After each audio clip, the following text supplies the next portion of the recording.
رسميا تعرفنا على الخصم ديالنا في دور ربع النهائي، هو المنتخب الكاميروني، المنتخب اللي عنده ثاني عدد من الألقاب خلف المنتخب المصري. الكاميرون اليوم عذبت جنوب افريقيا، وهذا الرد لبزاف ديال الناس. المدرب ديال جنوب افريقيا اللي طيح بزاف ونقص من كاس افريقيا. ودابا كنقول لك اخي هوغو بروس، باي باي الى العاصمه كيب تاون في جنوب افريقيا. رسميا جنوب افريقيا خارجه مونديال افريقيا.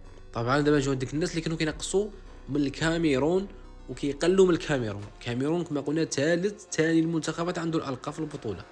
كاميرون اللي كما كيقول واحد المعلق باللي طعم او لقمه سهله للمنتخب المغربي في ربع النهائي. وشفنا الكاميرون اليوم عذبت جنوب افريقيا ضربتها بجوج.